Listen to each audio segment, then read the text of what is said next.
Hello and welcome to Stampscaping 101. We are on video number 800, and this is going to be a scene using the new nature sheet number 27.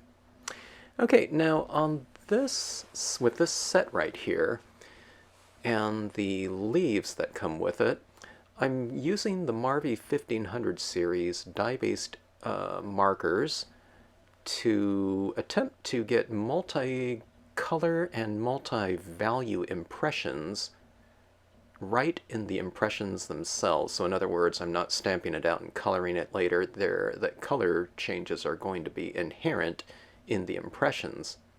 Okay, now I'm going to be stamping on a 4x6 piece of vellum.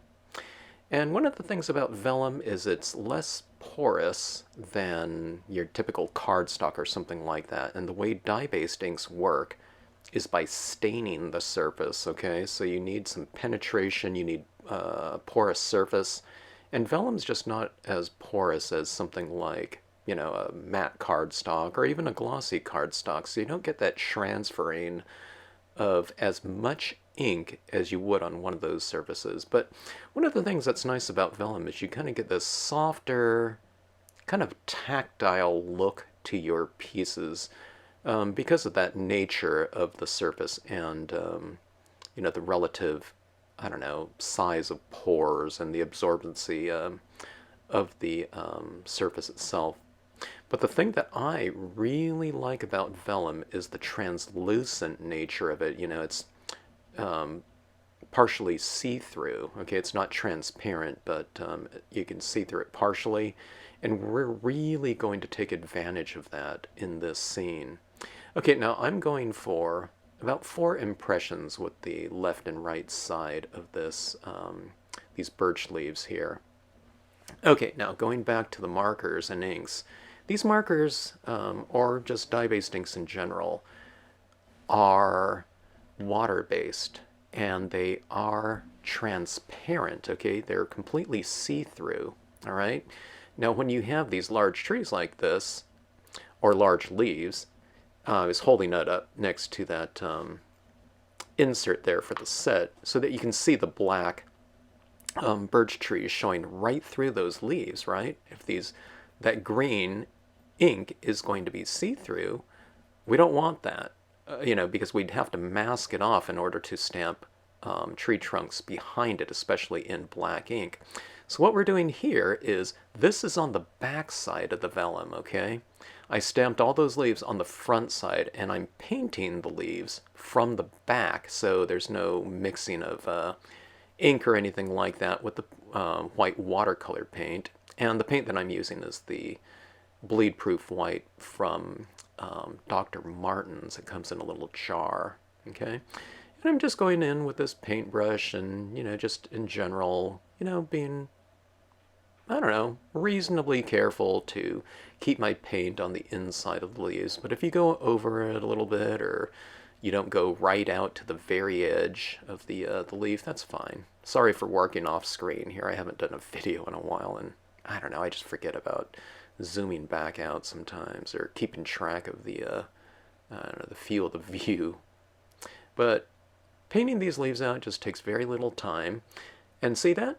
It still looks exactly the same from the front, but now those impressions are opaque. Okay, now I've added another group of leaves behind these larger foreground leaves, okay? Now we're going to do the same thing. I stamped that out in dye-based ink. Now this impression is on the back of the vellum. You know, those other larger leaves, those first leaves that I stamped out, are on the front of the vellum. So now we need to make that impression on the back opaque, so that anything I stamp behind, what will be, you know, represent being behind these leaves, again, won't show through the leaves in front of those objects. In this case, it's going to be the birch tree trunks, okay? So that paint mixed a little bit with that those leaf impressions, but not too bad. But you can see where it's kind of, I don't know, kind of a sea mist green or something like that, where the paint kind of mixed with it, but that's fine. Okay, now I heat set my kind of wet ink on the front. You know, those first impressions are still a little bit wet, so I heat set that. Okay, here come the birch trees, and I'm stamping the birch trees on the back of the vellum, okay, so that they will be behind those leaves. And here you have those light green leaves, but you don't get the birch trees showing through it.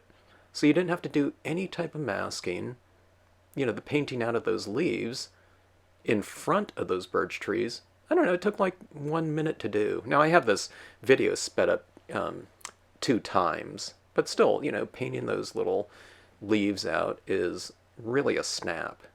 You don't have to cut out any masks. You don't have to apply a liquid frisk or something like that.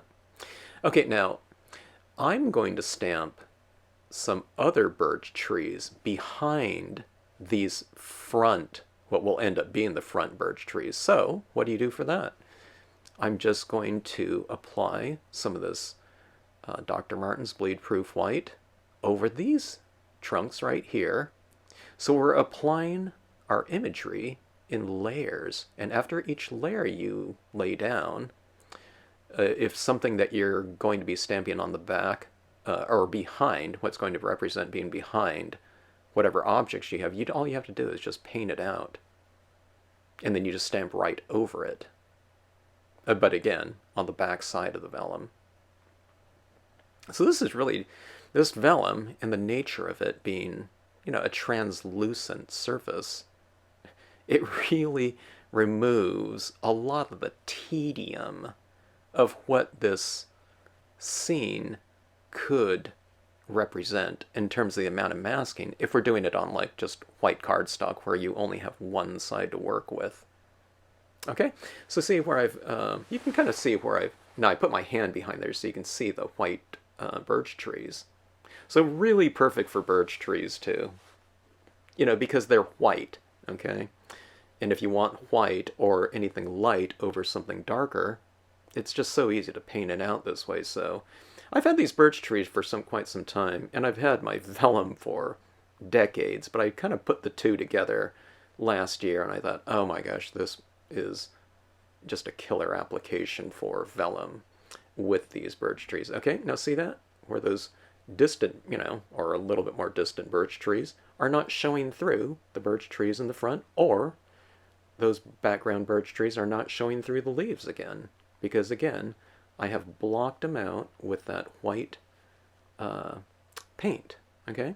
Now, there's going to be stuff behind those distant birch trees, so all you have to do is just paint them right out. And I'm not going to take a timer here, but I don't know, I wouldn't think that this takes more than, I don't know, maybe 60 seconds. Again, it's sped up 2 times, but I don't know, it's probably taken about 30 seconds on the sped up rate. So it's really fast.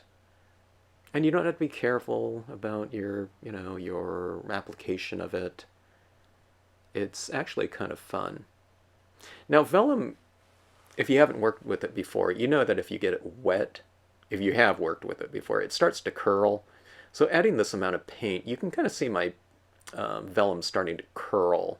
And that's because I've applied this paint onto it. And when it dries, it starts curling. So here I am heat setting that. The Dr. Martin's Bleed Proof White dries really fast. But look at that. Okay, but it starts to curl, but just counter bend it a little bit. And then we're going to spray mount this later on, which will flatten it out, okay? All right, so see, there's, what do we have? 1, 2, 3, 4 layers of depth, I think, in terms of the different imagery. We have larger leaves, smaller leaves, one birch tree, another birch tree set. Okay, now this is the sedge filler. It doesn't come with this set, but it's creating some ground cover.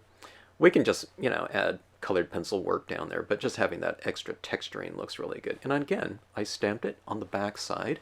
It shows through the front. You almost can't even tell if it's been stamped on the front or the back. But again, that sedge filler stamp, that texture, is not covering up the birch trees because I've stamped it over the, you know, the paint that's blocking it out.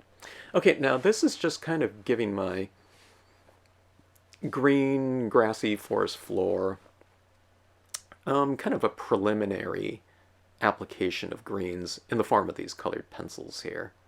Okay, and what I'm thinking about right here is adding some shadows to the trees. Now, how do you do that?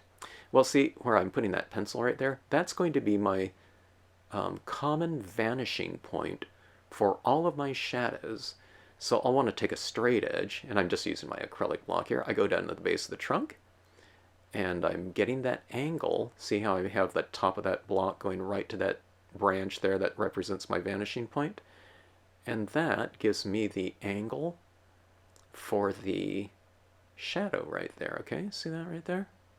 Now, I don't have it completely solid with a real firm straight line because it's not on concrete or something like that. It represents grass that's kind of, it's not flat. There's mounds of grass. It's irregular, an irregular surface, okay? So what I'll do is I'll make it a little bit more irregular, but I'll get the gist of the angles here. See how I always have that block going up to the vanishing point? And I'm going to each the left and right side of each one of those trunks, the base of the trunks, okay? And here I'll hold this up, I think, here in a minute, and you'll be able to see all of the different angles.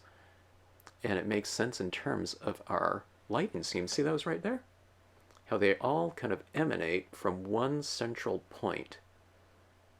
Okay, now you can make the point anywhere you want. It could even be, lit. I have it centrally lit here, but you can have a lighting scheme coming from, I don't know, left side or right side, and you just angle the shadows accordingly, okay? All right, now, see, I'm trying to make them look a little bit more irregular here, so I'm making some areas of the shadows a little bit darker, leaving some a little bit lighter. Here I'm using a little bit of a, a lighter green, a warmer green than that, I don't know, kind of more darker Christmas green. And again, I'm adding this coloring on the back of it, okay? I'll be adding some of those colored pencil applications on the front of it as well. Okay, now these are really fun right here. This is a 3mm, which is pretty fat-tipped acrylic paint pen. I just started using these last year, and I really love them for deciduous types of scenes, where I can use, fairly large colored dots to represent distant foliage. And these leaves right here are going to be greens and yellow greens and whatnot. So I'm using kind of a greenish yellow, and here's a darker green right here that I'm laying over the top of the lighter green. But when you flip this around, what it'll be is underneath the lighter green, because I laid down that lighter green first. Okay, now here comes kind of another version of green. Maybe that first color was more yellow than kind of a lime green. Okay, so just adding that. You don't have to be careful at all, because remember, all that, the other imagery is blocked off, okay? So you just kind of lay it down. I wouldn't say haphazardly, but it's certainly not kind of strategic and careful.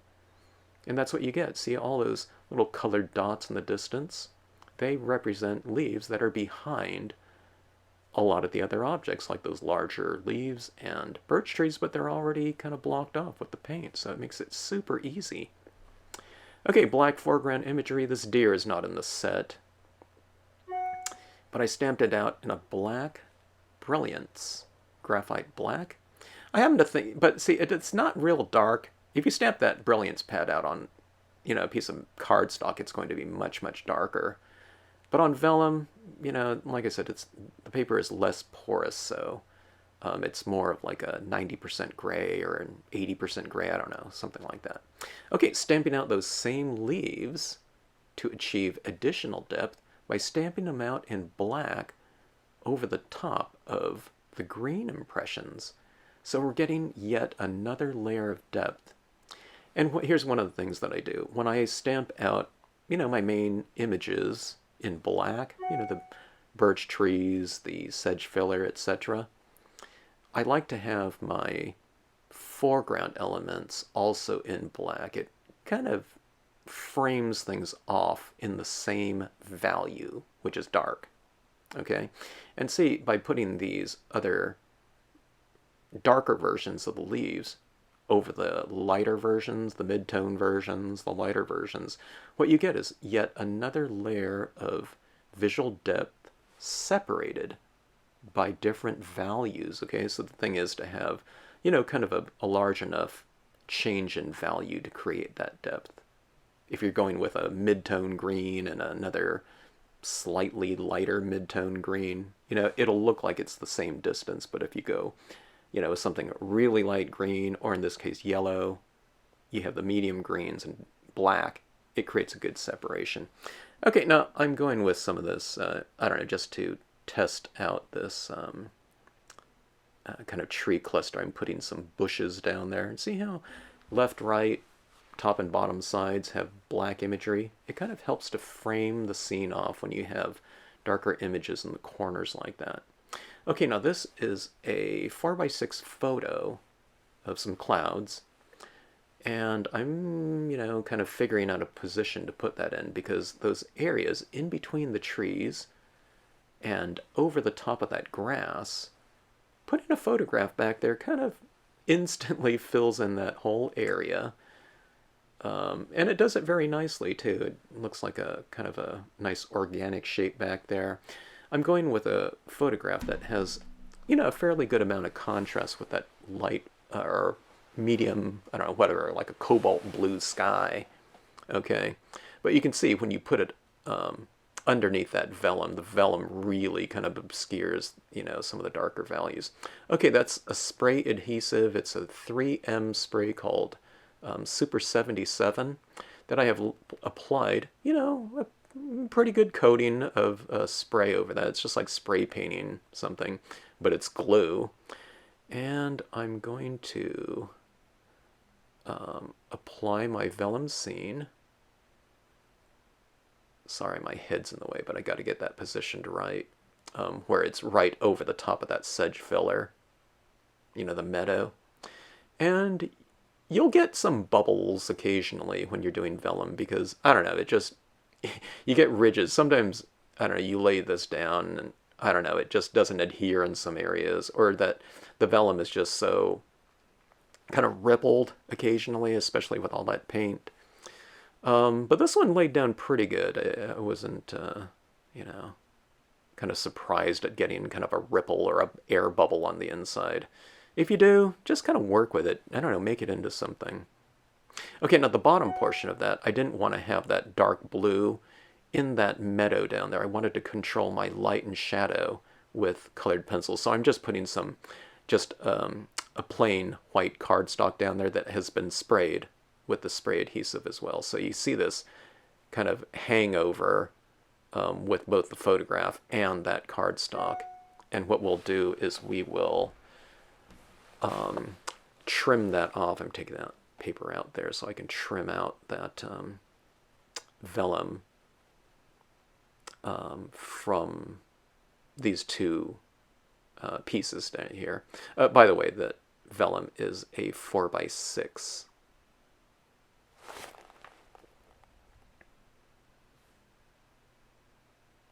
What I usually do is I usually trim just a tiny bit of the vellum too, just so I get a really nice flush cut. Okay, trim. When you're cutting with an X-Acto blade, unless it's a really thin piece of paper, make multiple passes and you'll get just a much cleaner, very easy cut.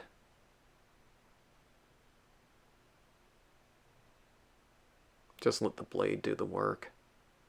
And now the vellum is nice and flat. It'll be easier to work with that way. So I like to brayer a little bit. If you have a brayer, it's, pretty good idea to use. You can get it pretty flat just by using your fingers too, but I don't know, I like using that brayer. Since I have it, you might as well use it. Okay, now here's where I start doing my refinements. I'll add in some additional green work for down at the base. And you can see I'm darkening my shadows. Now, up until now, the colored pencil work has been on the back side of the vellum, okay, which obscures some of the intensity, the darkness of it, and I don't know, just overall visual appearance. But now I have that kind of foundation to work off of. So now when I'm doing this on the front, I just kind of follow what I did on the back. And I get a little bit more warmth with like this yellow-green here, so the intensity is going up. The temperature scheme is increasing, you know, it's getting a little bit more vibrant. And what I'll do is I'll use these greens down here to, I don't know, it kind of brings a little bit of a unity into the piece by having some of those same types of tones that are going on in the leaf canopy above. You can see those yellow leaves up top. Now you can bring some of those colors down below. Okay, now here's where I'm using a black colored pencil. Now this black colored pencil is really going to further define the shadows, okay, on both the forest floor, and I'll be doing the tree trunks here coming up here in a bit, okay.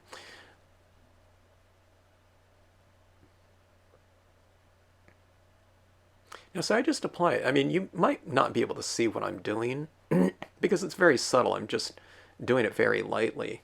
Okay, now here's the thing right here. On these tree trunks, on the birch trees, I kind of have a central lighting, so the trees to the left of the center, now I'm doing it on the right side here because I have it upside down, but right side up, those trees are going to be left side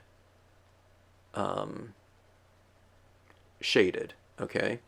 And the trees to the right of the center are going to be right side shaded, okay? It just makes the trunks look that much more three-dimensional, okay? Now see up here towards the canopy, you know, where you have all these leaves, I'm adding a little bit more kind of shadow onto the trees. Now see that back birch tree behind this foreground one? I'm going to pull that tree out in the foreground a little bit more by darkening that background tree, okay? So see that tree trunk in there in the back? Well, I'm not doing it here. I'll show you when I get to it here. But these are little refinements that are really fun. Okay, so, I mean, you don't have to. I think it looked fine without it. Okay, now I think this is where I darken and that background. So see right there where those trees intersect, I darken the background like that, which makes the foreground one kind of pop out a little bit more dimensionally towards us. From a visual standpoint, it's not physically popping out, but visually it is, okay? But see those tree trunks now, how they have a little bit of shading on, you know, one side of the trunk, and it's different, you know, on the right side trunks and the left side ones. But again, I'm just kind of darkening in things kind of incrementally. I do a little bit at a time. Okay, these are the fine point acrylic paint pens. And they come in sets. I mean, you could just use a white one as well, but I happen to have a set of them in colors, and I'm using the colors out of my color scheme, so kind of some yellows and yellow greens. And I'm kind of separating the leaves a little bit by adding a little bit of a highlight on them. You know, it's a few little dots or something like that. It's really fun to do. You know, because, you know, I mean, those leaves up there are separated by value, kind of light, medium, and dark. But you can create further separation by adding these little highlights on them. And I'm doing them in color here, just to start off with. And that creates a very subtle highlight, okay? I'll get to white, but I start off with the greens. And again, I'm just kind of working in the color scheme here. I used similar colors with dye-based inks. The large acrylic paint pens, now I'm doing it with the smaller paint pens. So see those little dots down there in the meadow? I mean, it barely shows up, especially at our arm's distance like this. But from a textural standpoint, and I don't know, maybe from a subconscious standpoint even, having those extra little textures like that, I think it really brings the piece to life. And we're going to create some more, a little bit more dramatic highlights when I get to the white, because the white will create the most amount of contrast, okay, so it'll stand out the most. Which is usually why I'll leave that for the end result. Now, a lot of times I don't use colored pens. I'll just go and write with a white pen. And I think that looks great. But On this scene right here, I haven't stamped for a while, so I just kind of really want to max out this scene here with as much kind of visual depth as I can go. It starts getting a little bit too busy, but I use white pigment ink at the end in kind of a illuminated mist type of application, and that mellows out all the areas that are just too busy looking. And you'll see what that does when I get to that. That's usually the last step that I do. Okay, now I've shaded one side of each one of these trunks, okay? Now what I'm going to do with my white paint pen is on the other side, the opposite side of the shaded side of the trunk, I'm highlighting the other side, okay? And this is with a 7mm white pen. By the way, those other pens that I was just using on the leaves and whatnot for detailing were 0.7 millimeter as well. Okay, so see that? See those trees are, let me see, right side illuminated, left side shaded. And the trees to the right of center, I'm left side illuminating. So see, it's kind of reiterating that lighting scheme.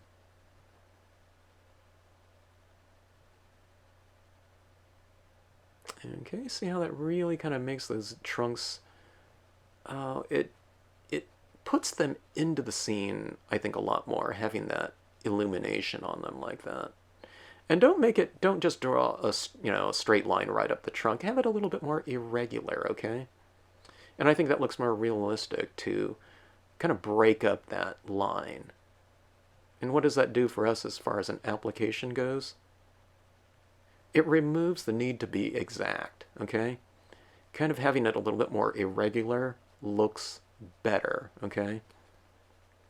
So I kind of break up my line. You see I'm kind of scribbling a little bit in some areas, you know, a little bit of a line in one area, a broken line in another.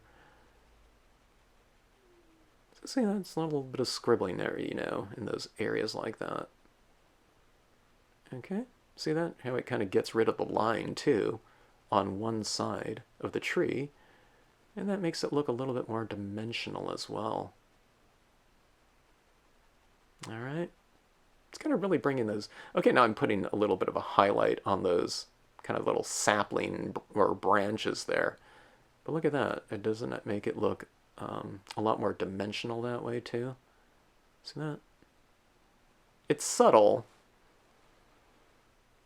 but I don't know. I think it really adds to the overall kind of the overall lighting scheme of a given scene. Okay. All right. Now, after doing that, what I'm doing is, okay, I guess I'm illuminating some more branches here, but I don't know. I liked it so much, I guess.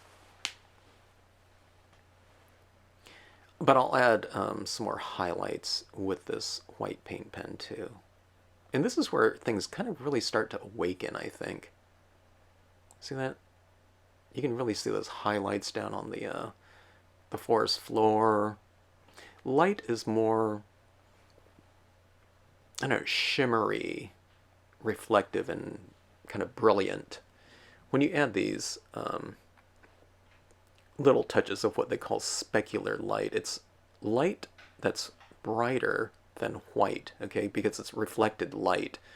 And you can put a little reflected light here. I'm putting it off those leaves there in the foreground. I have it on the grass in some areas, you know, little blades of grass. Now I'm creating a lot of separation here with, you know, having some little light little dots in my leaves up there. Can I see it? Kind of doesn't it make it shimmer and kind of bring that whole area to life? It just looks a lot more, I don't know, maybe festive as well. It's kind of like nature's kind of subtle light show. Okay, white pigment ink. Things get a little bit busy when you have all those dots down there. We have all this imagery that has been overlapped and fairly dense and different values. Well, this is the pigment ink can kind of unify things. It mellows out some of the real super busy areas. And plus, it's a really fantastic texture to use in a scene to create contrasting visual texture. Okay? And it also illuminates, especially if you're using white. Okay, so it's like illuminated mist. It kind of makes your piece look a little bit more kinesthetic too. You know, you can feel the air in a scene when looking at it. And we have that, excuse me, that cloud photograph in the background. And this is kind of having like a cloud in the foreground too. See that illumination right there between those clusters of leaves up there in the leaf canopy? It kind of brings everything together and mellows things out. If I have some areas in a scene that I'm not real happy with, you know, or I should say happy with as is, I just add a little bit of white pigment ink over some of it, not all of it, to obscure the whole thing, but I vary it in terms of textures, and it just kind of brings everything together. Okay, see how those shadows are working down at the base of the birch trees down there, but now we have some of that mist down there. It just really makes it look really, oh, I don't know. Like I said, like almost like visually kinesthetic when you can feel the air, you know, the suspended moisture in the air that's being illuminated by the light.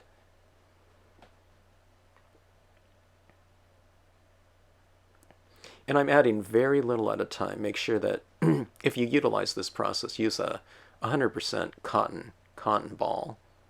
Okay, so see there's our illumination and our textures and kind of just overall kind of glowing light that, I don't know, just kind of brings the whole piece together. All right, just a glue runner here. And we'll glue this down on a piece of white paper, okay? And I'm going to keep a tiny little bit of a border there. You can see this, I don't know what it is. Maybe a little bit more than a 1/16 of an inch, or maybe it's about a 1/16 of an inch. I just eyeball it too, like that. Do a few passes with your X-Acto blade. I like having a thin little white border around things to kind of bring out especially the white paint pen if I use it. And I'm applying some glue to that piece. I usually do the perimeter and then an X in the middle. And this is a pre-folded 5x7 card, okay? I like to brayer it. If you have a brayer, it just, I don't know, gets a nice even application of it.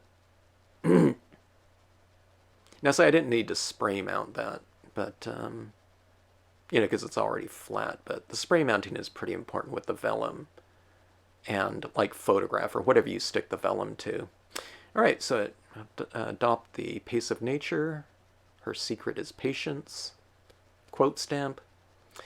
Here's some little leaves that come with that set. I'm doing them in multiple values, kind of 1, 2, 3, 2 impressions or whatever, just for variation. And I think I'll go for one more impression on the back. I think it'd be cool to put those little leaves down there. And what I'll do is I'll put like a little KN or something like that for my initials down there at the base. And maybe in a white paint pen, but there you have it. An illuminated, many layer stamp scene on vellum. No masking required. Well, I guess you can consider masking with the white paint, but it's made really easy with the use of the translucency. Okay, thanks so much for watching. Hope you enjoyed it.